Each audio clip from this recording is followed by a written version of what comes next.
La calle es un mosaico de vida. Ves todo tipo de clases de colores.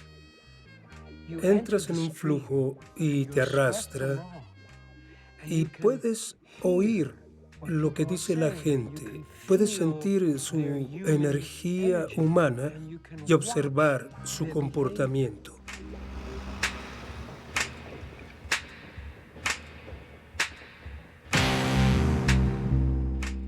La calle, para mí la definición de la calle es lo público. Tenemos privacidad, todos nosotros en casa. Y salimos a la calle y como cultura y nos comportamos en la calle como la cultura del momento.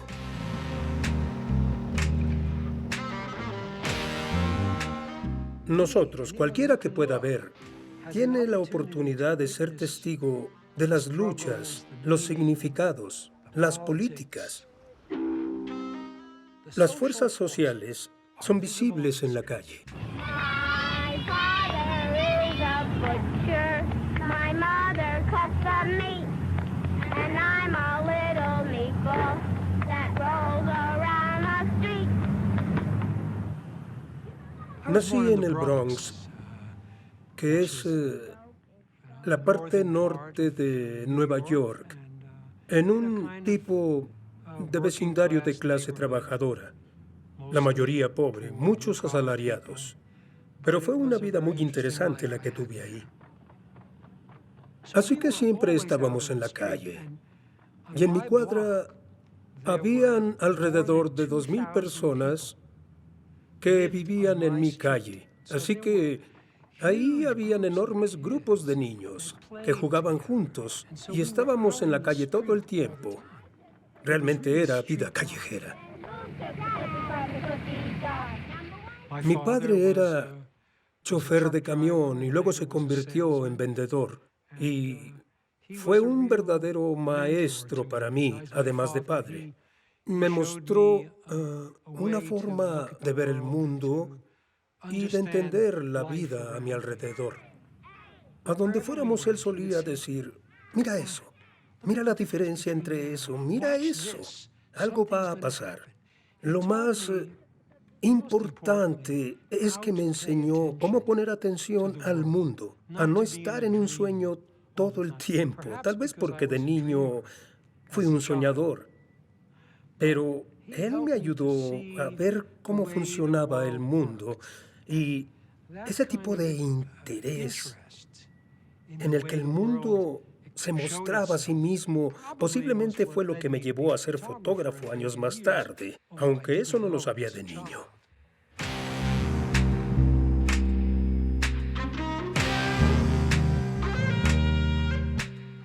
La mezcla de lo que hay en la calle y lo que hubo en la calle y lo que podrá haber en el futuro en la calle, todo está ahí para ti si eres capaz de leerlo.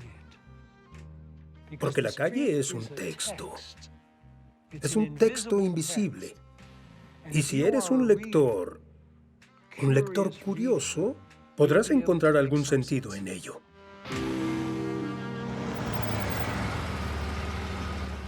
Disfruta la ciudad de Nueva York. Todo mundo viene, todo mundo se divierte. Nadie tiene que correr.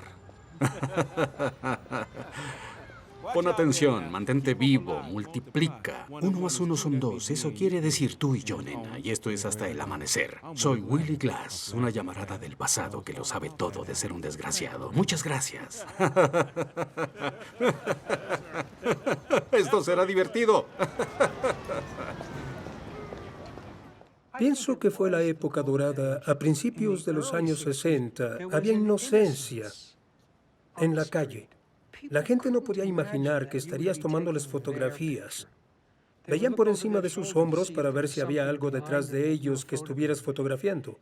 Eso fue antes de que tuviéramos la idea de que la fama es algo que todos debiéramos tener. Como hoy en día, que todo mundo quiere ser famoso por algo y no tienen que ganarse su fama. Simplemente quieren ser famosos con una selfie o algo, o postearla en Internet. Pero en los 60 había cierta inocencia. No se imaginaban que estabas tomándoles fotografías.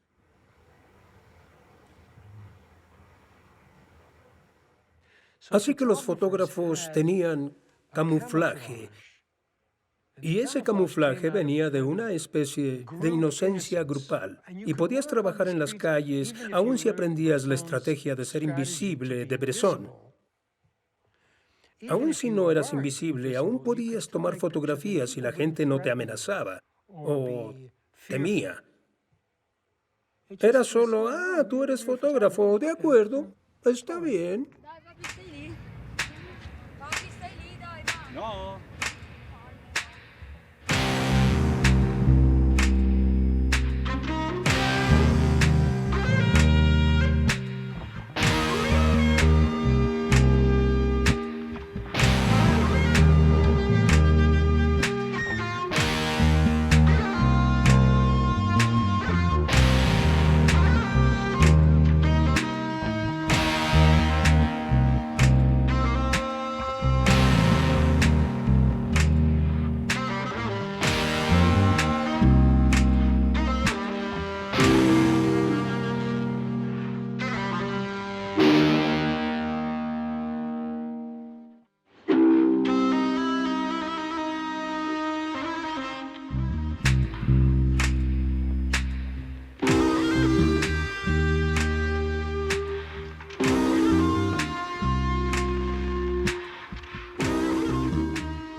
Andar fuera como un flaner, solo para estar fuera en la calle, tan libre de pensamientos como fuera posible.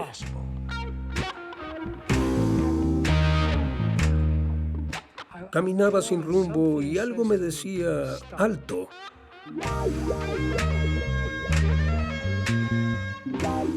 Detente aquí.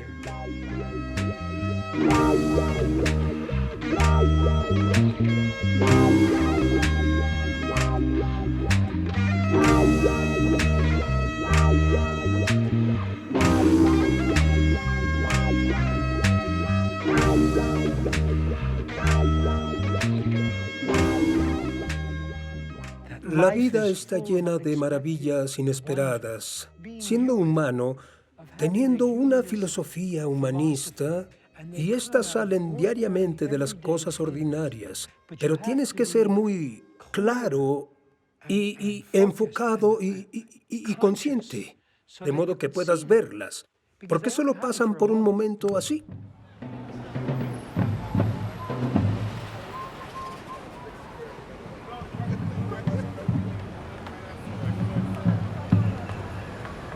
Imagination is funny. It makes a cloudy day sunny.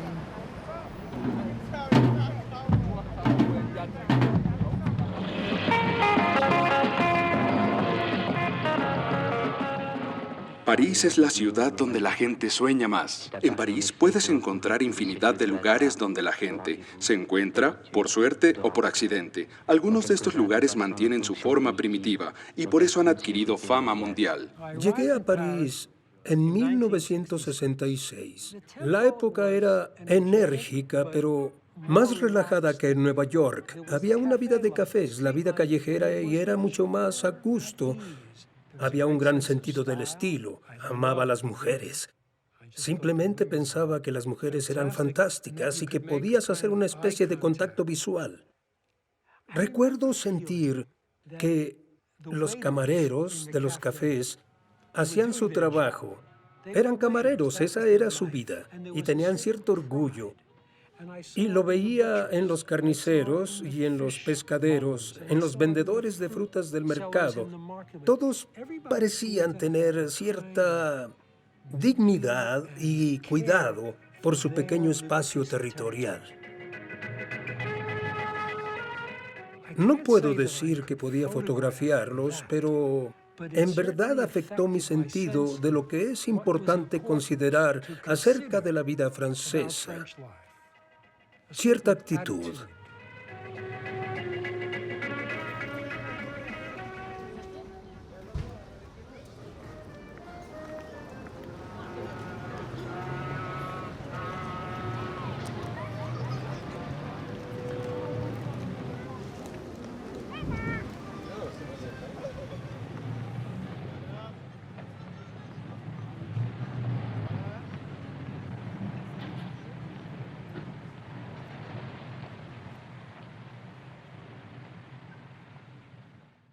En Estados Unidos, todos tienen mucha ambición de sobresalir del punto donde están.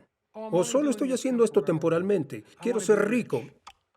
Así que había un sentimiento de no tener dignidad u orgullo. Y definitivamente recuerdo haber sentido eso en Francia, en París. Por primera vez tuve la sensación de que esa gente había pensado demasiado y sufrido, y de seguro habían muchos temores políticos entre la izquierda y la derecha, y los comunistas y los socialistas. Es inherente al diálogo, pero había orgullo en la forma en que la gente vivía sus vidas. ¡Dénoslo ya! ¡Dénoslo ya! ¡Dénoslo ya! ¡Dénoslo ya! ¡Estamos afuera! ¡Volveremos a salir! ¡Dénoslo ya! ¡Dénoslo ya! ¡Dénoslo ya! ¡Dénoslo ya!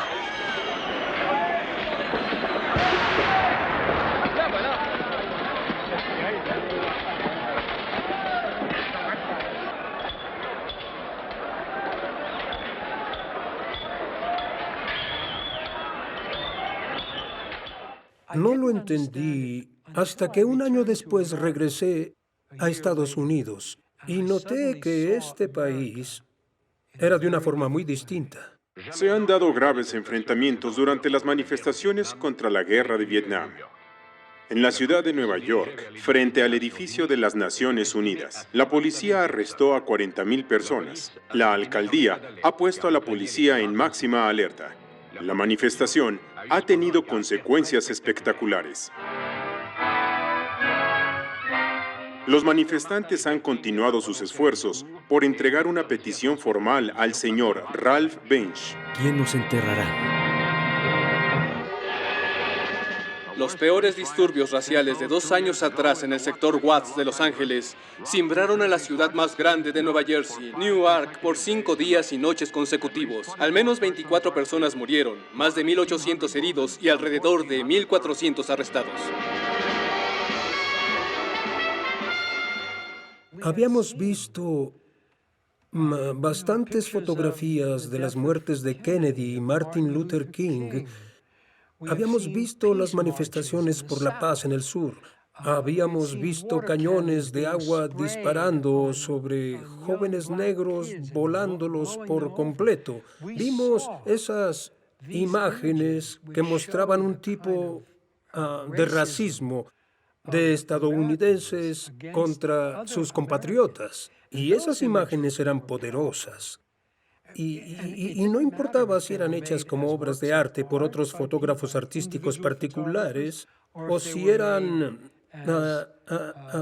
documentadas por fotoperiodistas. Las fotografías eran poderosas y llevaron la cuestión racial a los titulares y obligaron a todos a afrontarla. Al igual que las fotografías de las protestas contra la guerra y las del regreso de los soldados de Vietnam que fueron volados en pedazos. ¡Paren la guerra en Vietnam! ¡Regresen las tropas ya! ¡Paren la guerra en Vietnam! ¡Regresen a las tropas ya! ¡Paren la guerra en Vietnam! Ciertamente asistí a casi todas las protestas que pude y estaba siempre en las calles. Era una época difícil para fotografiar. Una especie de convulsión en la sociedad. Ya sabes, una división real de la sociedad, los antiguerra contra personas que tenían la cabeza en el lugar equivocado. ¡Victoria ahora! ¡Victoria ahora! ¡Victoria ahora! ¡Victoria ahora! En esa época, yo concursé por una beca en la Fundación Guggenheim. Quería ver cómo los estadounidenses ocupaban su tiempo libre mientras estábamos en guerra en Vietnam. Y 50.000 jóvenes soldados estadounidenses eran asesinados y Dios sabe cuántos más fueron heridos. Y aún así la gente vivía sus vidas, compraban, hacían cosas tontas, juegos estúpidos estilo Disneylandia, mientras la guerra seguía allá. Había esta gran desconexión. Soportamos una semana como ninguna nación debe vivir. Una época de violencia y tragedia.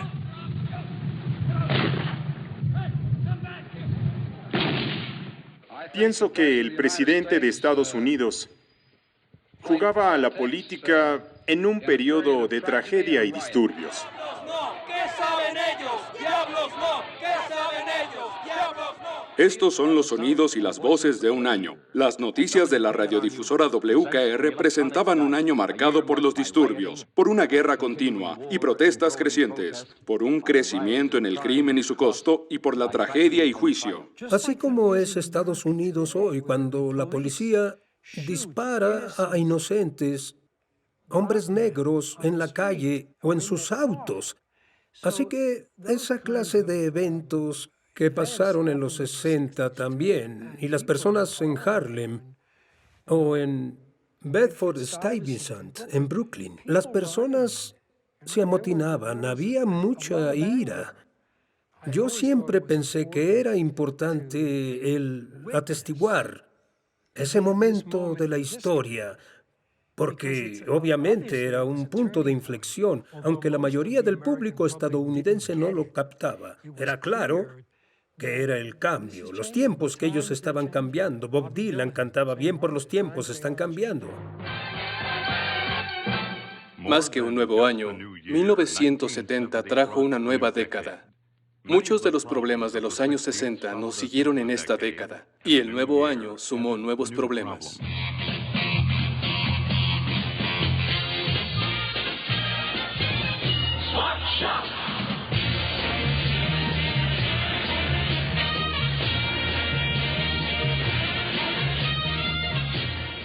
Las protestas por la guerra de Vietnam dio a la gente un sentido de poder y los problemas alrededor de la segregación dio un sentido de poder negro. Había un sentimiento de esperanza que Estados Unidos estaba en una senda donde los jóvenes de hecho podían llevar al gobierno al fin detener la guerra en Vietnam. Sus voces fueron oídas, no solo por el voto, sino por la protesta pública.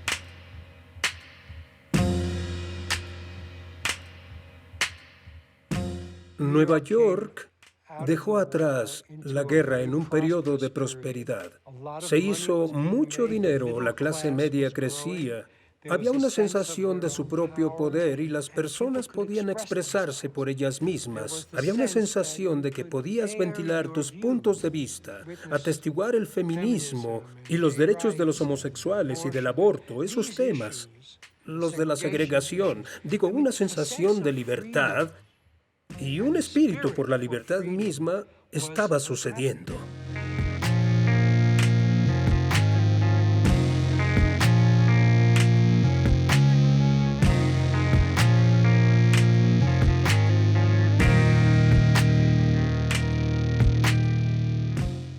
La moda cambia con cada década.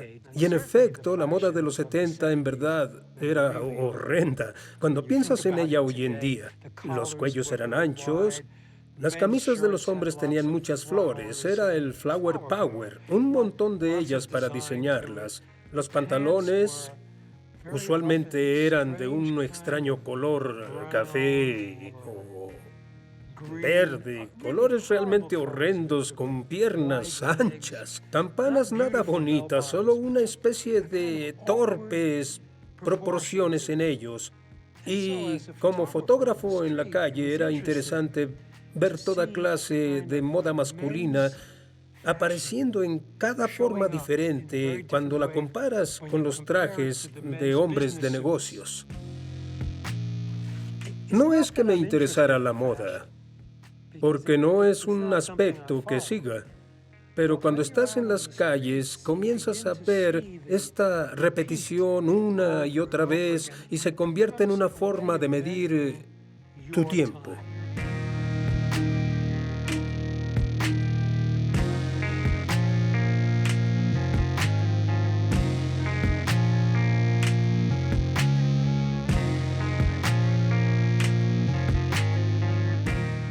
Y por 1971 pensé, acabé con el blanco y negro. No voy a retratarlo más. Ya no me motiva porque el mundo es muy interesante a color. porque está relacionado con el mundo y empecé a comprender algo acerca de la calidad emocional que tiene el color. ¿Por qué la gente escoge este color en particular? ¿Por qué lo ponen en sus labios? ¿Por qué usan ese tipo de sombreros? Las personas escogen porque se proyectan a través del color. Podría ser que les recordara el delantal de sus madres y cómo se sentía. Podrían recordar su pequeña frazada de cuando eran bebés y lo confortable que era. Así que hay mucho de psicología en el color. Entonces, quise aprender cómo trabajar con el color de modo que fuera tan poderoso como el blanco y negro.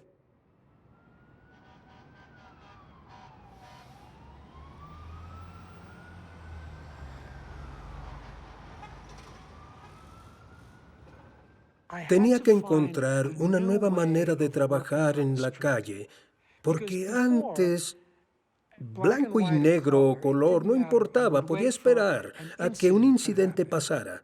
Siempre estaba atento a cualquier mínimo evento que fuera el punto de partida para la fotografía. Así encontré que lo que tenía que hacer era dar un paso atrás del plano normal de enfoque en el que estuve trabajando. Y de esa forma me gustaría participar en todo el espacio de la calle, todo el camino hasta la Quinta Avenida, porque sentí que quería fotografiar absolutamente todo en el marco, no solo un incidente. Y así comencé a ver un patrón en las fotografías de lo que ahora podría observar. Ahí, y comencé a tener una nueva clase de conciencia. Y pensé, bueno, si la información se trata de fotografías,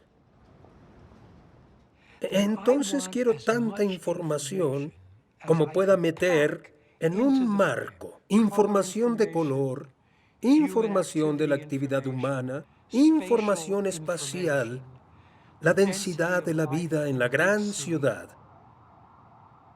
el sentir del tráfico en la calle. Quería ver si podía decir, es mi momento. Y así es como se ve, caótico e interconectado.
Pienso que la crisis energética y las diferentes caídas de los mercados fueron parte de la realidad, y tratando de reaccionar a ellas como un artista significa tratar de encontrar la forma de plasmarlo en una fotografía.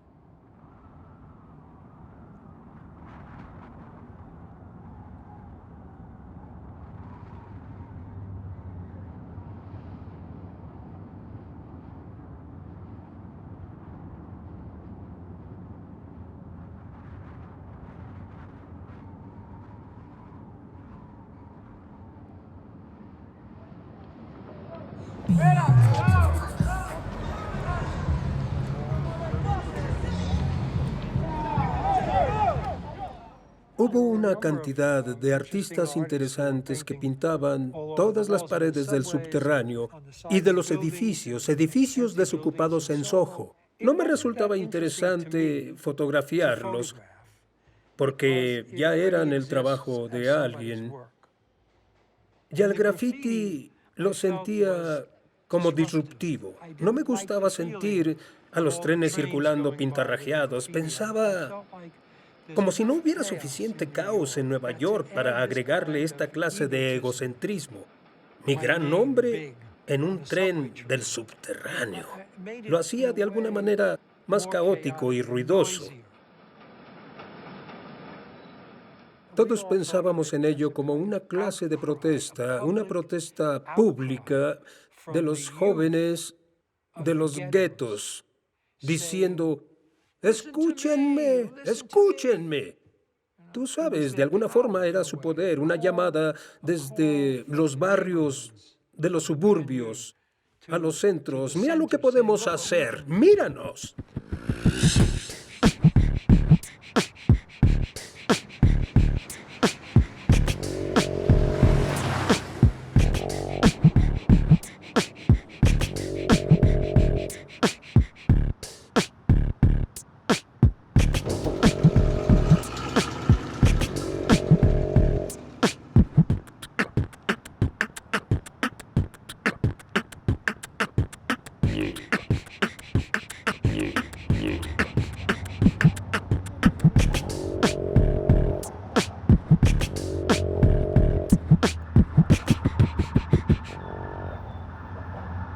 Está en 2020.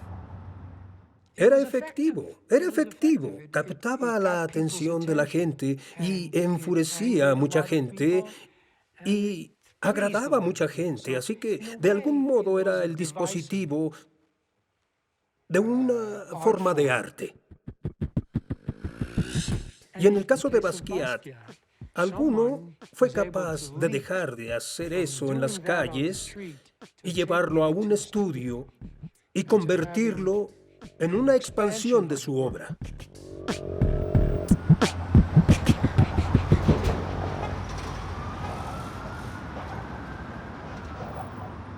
No creo haber estado en los 80 en posición de haber sido el mismo comentarista que era en los 70, porque algo pasó.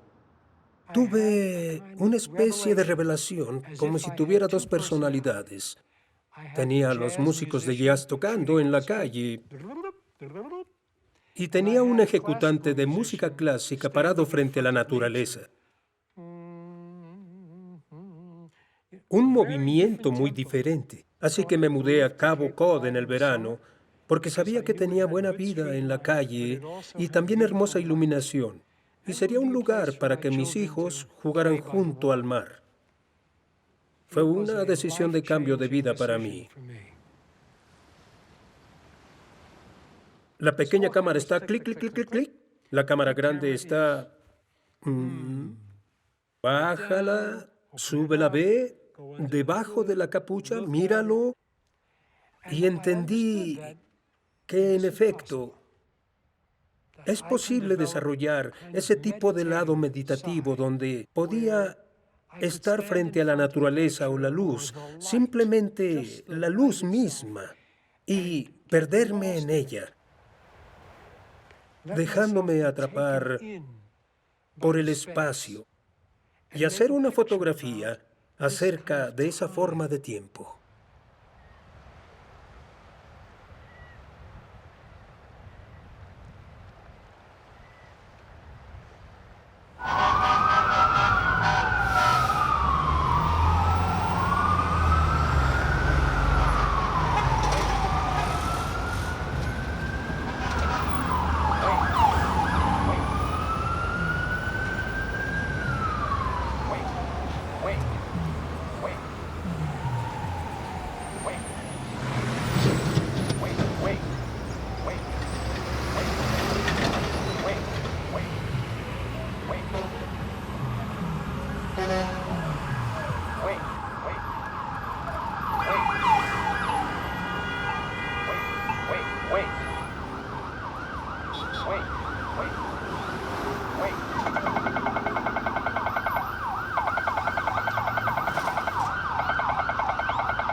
Para los 90 en Nueva York, la primera fase de la revolución computacional estaba sucediendo y ello llevó a una mentalidad diferente, una energía diferente a las calles.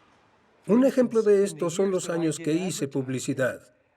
Las agencias podían llamarme, podía ir, podíamos discutir sobre una campaña publicitaria.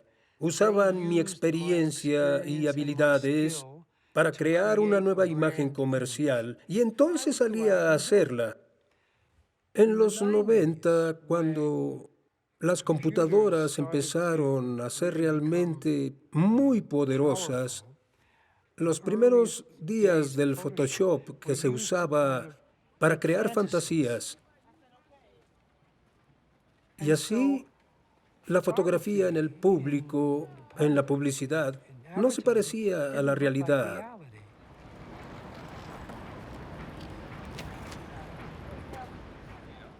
En los 70 no tenía un sentido profético sobre el futuro. Actualmente es más proyección.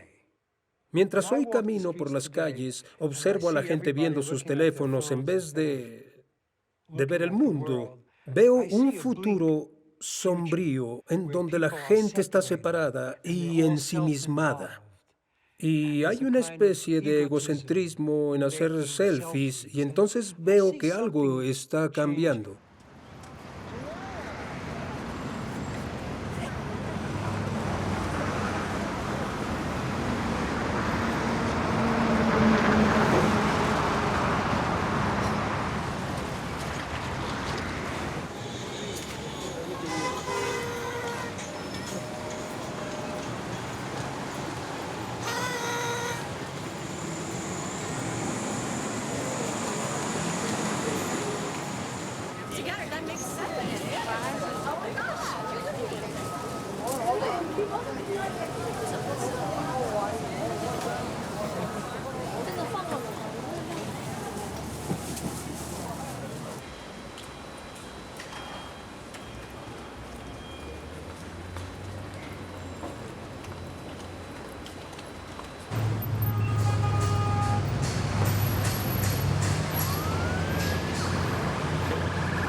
Estaba en Cabo Cod el 11 de septiembre de 2001. Era un día increíblemente perfecto. Estaba fuera. Salí de casa alrededor de las 5:30 de la mañana, fotografiando de madrugada, y pensaba, es un hermoso día pacífico. Mi esposa llamó y dijo, encuentra una televisión lo más pronto que puedas. Algo terrible ha pasado en Nueva York. Encontré un motel cercano. Entré y todos estaban viendo la televisión. Me paré y observé con ellos el impacto del segundo avión. Vivía a corta distancia de las Torres Gemelas, así que era mi vecindario. Tan pronto como pude regresar, conduje hacia Nueva York y me lancé a la calle con mi Leica y me dirigí a la zona cero. Y el olor en el aire, el humo elevándose y el viento llevando los olores envenenados de lo que estaba quemándose. Caminé toda la ruta hasta donde se había colocado una malla ciclónica. La cubrieron con lonas para que no pudieras ver. En un momento dado, tomé mi Leica y estaba viendo a través de las lonas, solo viendo. Y tan pronto lo hice, alguien me golpeó en la espalda y entonces di la vuelta y era una mujer policía, me enfrenta y entonces ella me dice en la cara, «Nada de fotografías, amigo. Es una escena del crimen». Espere, ya sabes, así. Y le dije, espere un segundo. ¿A qué se refiere con escena del crimen? Esta es la calle. Esa es la escena del crimen. Soy un ciudadano. Puedo tomar fotografías en la calle porque me ampara la primera enmienda. Y no puede decirme nada de fotografías. Y ella contestó, el alcalde Giuliani ha dicho que todas las fotografías están prohibidas. En ese momento pensé, he vuelto a Nueva York, así que puedo ayudar. ¿Qué puedo hacer? No se permite fotografiar. La prensa no puede tomar fotografías. ¿Quién contará la historia de lo que está sucediendo aquí? Y llamé al Museo de la Ciudad de Nueva York, el Museo de Historia, y les dije, les propongo encontrar una forma de entrar. Ayúdenme. Y les daré los archivos para la ciudad de Nueva York. Me dijo, Dios mío, qué fantástica idea. Conozco al alcalde Giuliani. Le hablaré de ello. Bueno, él habló y habló. No consiguió que el alcalde estuviera de acuerdo. Y pensé, este tipo no tiene esperanza, es solo un pobre administrador. Así que comencé a pensar, ¿a quién conozco? ¿A quién conozco del gobierno? Y pude recordar a un joven cuyo padre conocía, que era ahora comisionado de parques de Manhattan.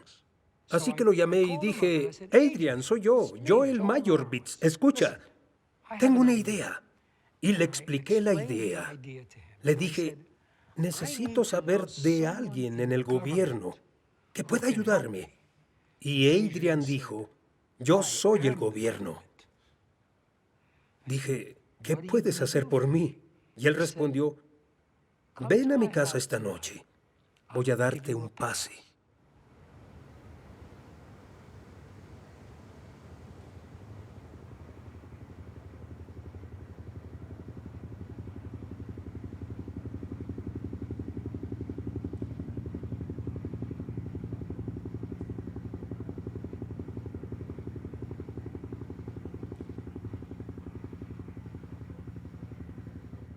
La primera vez que este amigo me dejó ahí, el primer día, y no tenía casco ni nada, me quedé parado y observé a mi alrededor. Empecé a llorar, simplemente llorar. Ni siquiera podía estar de pie, me temblaban las piernas, porque estaba ahí, estaba justo ahí. Y pensé, esto es peligroso. Miré alrededor y vi a una persona colgar su casco en un clavo. Caminé y miré alrededor. No había nadie, así que lo tomé, lo volteé y decía NYPD, Departamento de Policía de Nueva York. Me lo puse y encontré algo como la parte trasera de un camión, donde estaban repartiendo ese equipo a los trabajadores, así que me formé en la fila y obtuve mis guantes, mis lentes de seguridad, mi chaleco y todo lo demás. En 20 minutos parecía que ya era parte de esto. Entonces se me acerca un policía y me dice, nada de fotografías aquí. El alcalde ordenó nada de fotografías, no puedes fotografiar aquí. Le mostré mi gafete. Trabajo para el museo, soy el fotógrafo de historia para el museo. El tipo me dijo, me importa un comino quién seas, lárgate de aquí. Y le respondí, estoy trabajando para ustedes, para la historia. Dijo, no en mi guardia, solo vete. Así que tuve que irme. Pero regresé, iba caminando y encontré otro lugar y mostré mi gafete, entré y otro policía me echó. Y así pasó una y otra vez. Pero seguí insistiendo. Y vi que tenía que ir más arriba. Había 11 policías sentados exactamente a donde debía ir. Preparé la cámara y dije, tengo que decirles, soy un fotógrafo historiador. Ustedes son los primeros policías que encuentro que no me han dicho que me vaya al carajo de aquí. Y dijeron, oh no, hombre, necesitamos esta historia para nuestros hijos y para nuestros nietos. Que se vaya al carajo, Giuliani. Te vamos a proteger. Y así fue desde entonces. Estuve ahí por 9 meses.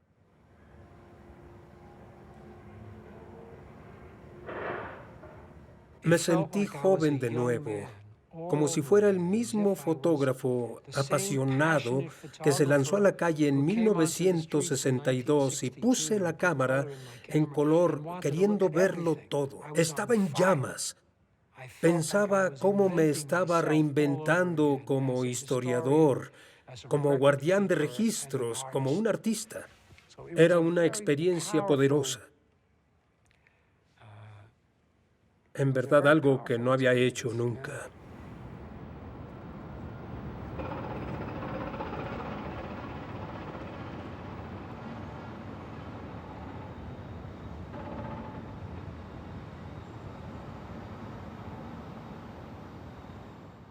Después del 11 de septiembre, las calles fueron, ciertamente por un año o más, muy diferentes. Las personas aún seguían reaccionando al shock del ataque. Creo que así fue por algunos años y ahora ya han pasado, ya son 15 años de ello. Es el pasado, es historia.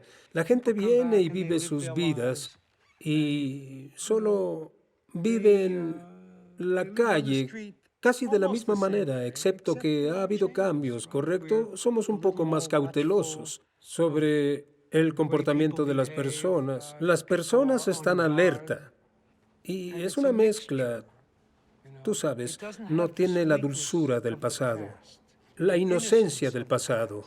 Una vez que un país es atacado, se pierde la inocencia. Una vez que pasas por eventos como los de París, no vuelves a ser inocente, estás en guardia, ¿verdad? Observas, porque podrías estar ahí en el momento en que alguien decida detonar una bomba. Así que, sí, ha progresado. Las calles han progresado a la forma de vida del siglo XXI.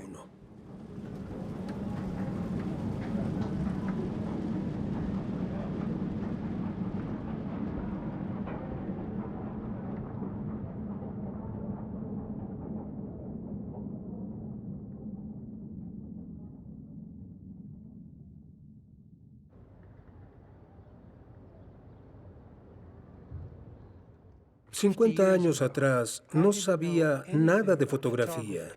Harry, quien era un pintor empírico, un día me pidió que diseñara un panfleto y entonces Harry contrató a Robert Frank para que tomara las fotografías. Entonces fui a las locaciones en donde se tomarían las fotografías.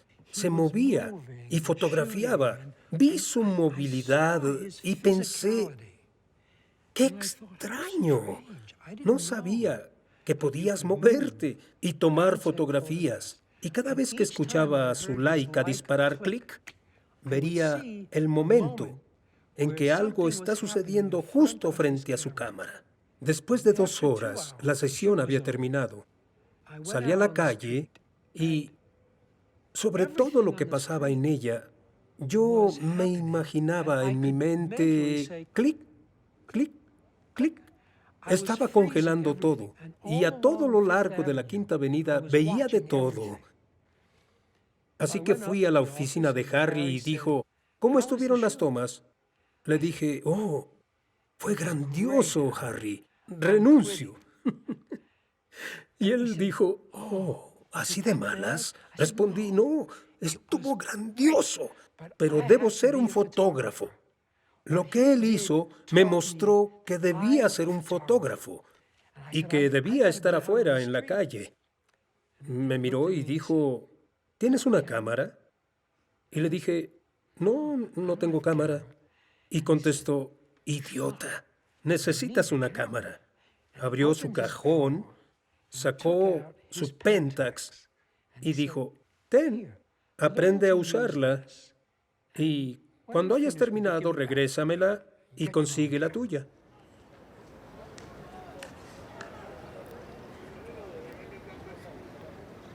Para mí, cuando me levanto, podría tomar el desayuno, preparar mi cámara y decir, voy a salir a la calle a ver qué pasa. Porque en la calle jamás vas a aburrirte. Si tienes una cámara y vas por ello, podrás obtener todo lo que no puedes esperar o anticipar. Ahí te pasará. Si estás sentado en casa diciéndote no sé qué hacer conmigo, nada te pasará. Así que jamás he estado aburrido porque simplemente agarro una cámara y salgo a caminar por el mundo. Y el mundo me da estos obsequios. Solo porque presto atención a ello. Me ha enseñado cómo poner atención, cómo estar preparado. Así que cuando me llega una canción, puedo escucharla. Y para mí, ese es el secreto de la fotografía. Es simplemente estar afuera en el mundo, con los ojos bien abiertos, tu mente fresca y esperar a ver qué escribe en ti.